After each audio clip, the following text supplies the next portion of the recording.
Hi everyone, welcome to the first solo video here on We the Groots.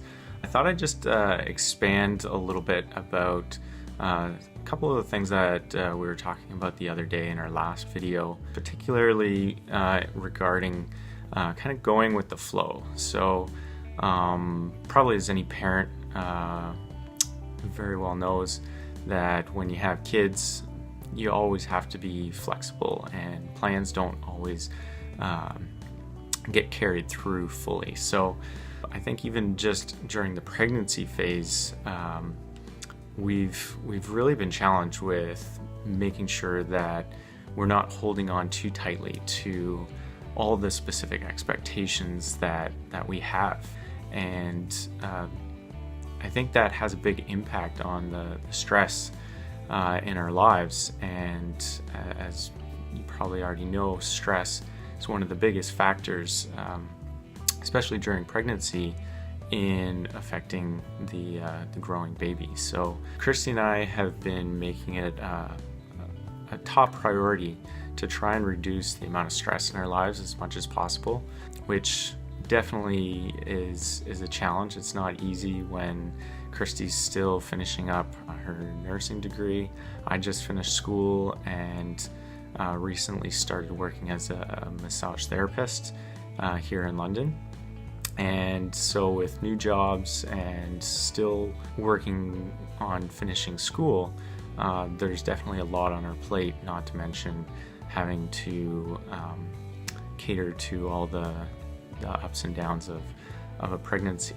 So from my perspective as a husband and future father, I have been super humbled, and it's been an eye-opening experience to see what women go through during pregnancy. And I had a huge amount of respect for women for pregnancy, childbirth, and parenting previous to this experience, but seeing it firsthand, witnessing what Christy's going through, all the changes and everything have made that a much deeper level of kind of empathy and respect. So to all the other fathers and future fathers out there, I think it's really important to recognize all that effort. And coming from a background of ultra endurance pursuits, I've got a taste for what it's like to put your body through kind of extreme situations. And I know how difficult that can be, and that usually the feelings or effects related to that are very temporary, whether it be a few hours to a few days. Usually no longer than that. And to go through those extremes for 9 months, and then to have to push a baby out of your body after that point, it's just unbelievable. And I feel like as an ultra runner, I'm confronted every single day with people just trying to wrap their head around what it is that I do, and that I do it voluntarily. And my perspective on that, or kind of my reaction more recently, is what I do is perceived as crazy, like running, whether it be marathon every weekend, or running 100 miles, or running throughout the night.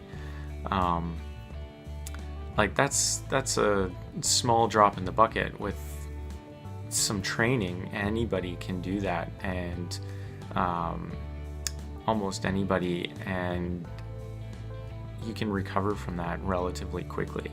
Whereas I think being pregnant, having a baby, demands a lot more of your body, of your mental health, and all of that. So women are having babies every day, so it's fairly normalized, and people don't think much of it. But in my opinion, I think women deserve a lot more credit and respect for what they go through in order to keep procreating. So that's my little bit on that.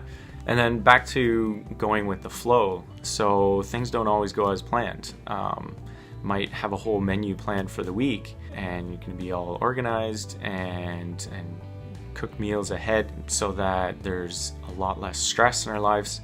And then because of food aversions or bouts of nausea, you might not be able to eat most of that food, or the food choices that do sit well in the stomach are not always the most ideal, like dill pickle potato chips, for example, or something like that. So being primarily plant-based for the last, for me, for about 4 years, we've had to be a little bit more flexible. We're still primarily plant-based, but if there's a craving or something like that, and Christy's not eating enough calories just because she can't hold food down or can't eat it, then we know that getting enough calories is more important at this stage than making sure that she's eating all salads and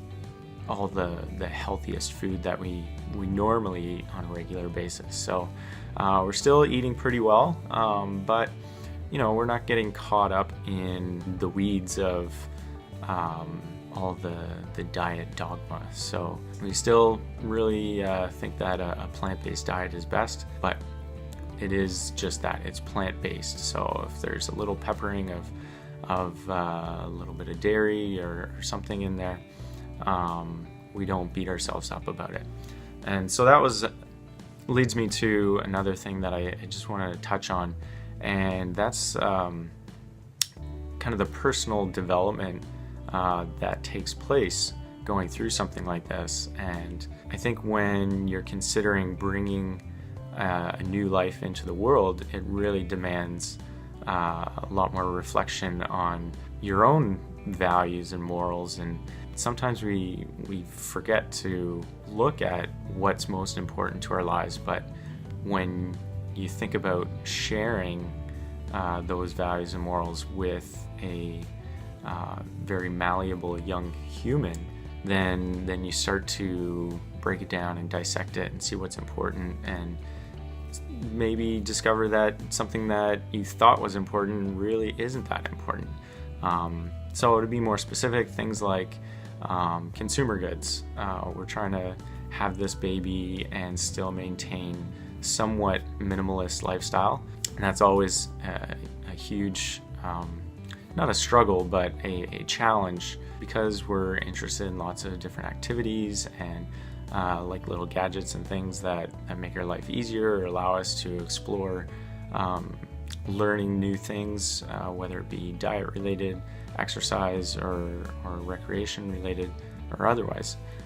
We tend to accumulate a lot of stuff. So just being very conscious about what we do bring into our lives is really, really important. And in regards to the baby, we know that it's just a mountain of baby things that you can get, and that people are willing to get for us, baby showers and baby gifts and things like that. So we're just trying to be very conscious about what we are bringing into our lives.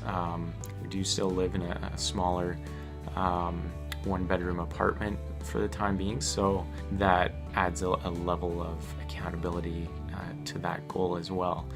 We just literally can't fit a whole lot more stuff in our apartment. So the personal growth and reflection that is required to really think hard about what we're bringing into our lives as far as material goods has been a lot more at the forefront recently.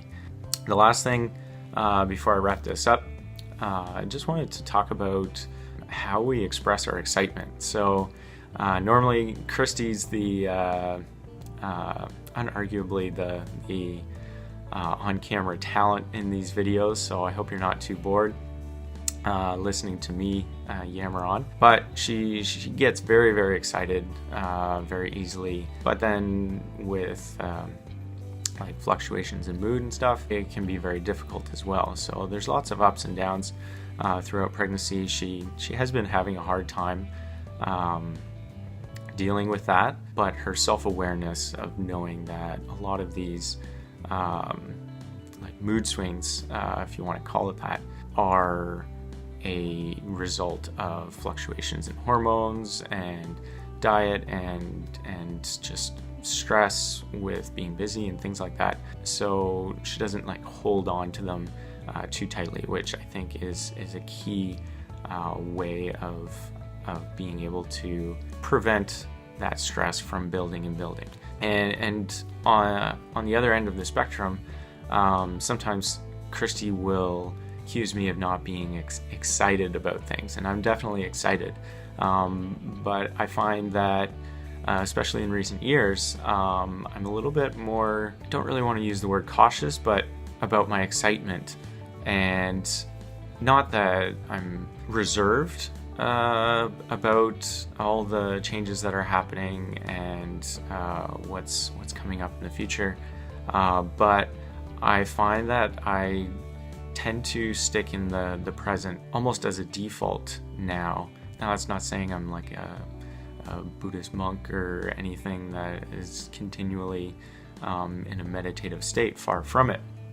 I've got a lot of work to do, and I have been focusing on a meditation practice and establishing that as more of a daily thing, which has helped quite a bit, and I'd highly recommend that. But I find that my excitement tends to be more expressed in the present moment of that excitement. So I know for sure that when the baby's born, it's going to be a huge emotional, overwhelming experience. And even in the ultrasounds, being able to see the baby moving really gets me going. But just talking about it here, like I'm pretty composed, I'm pretty put together, whereas I've noticed some people's reactions when you talk about a baby or, oh, it's a boy, things like that, which I'm definitely excited about, but they swing a little bit further off into the more expressive range. So I'm going to tie it up there. I'm sure I'll get Christy to do some of these solo videos as well,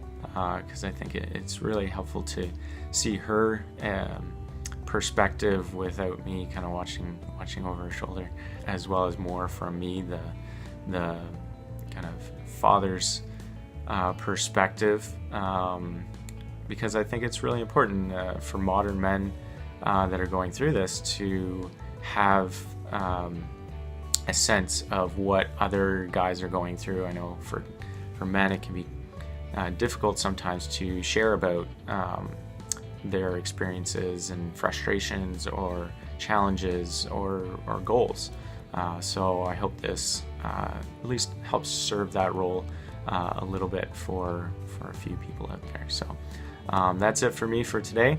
Stay tuned for more episodes, and I'm sure they'll become a little bit more frequent as we get further into this pregnancy. So we're over halfway. Can't wait to report back on what we're up to next.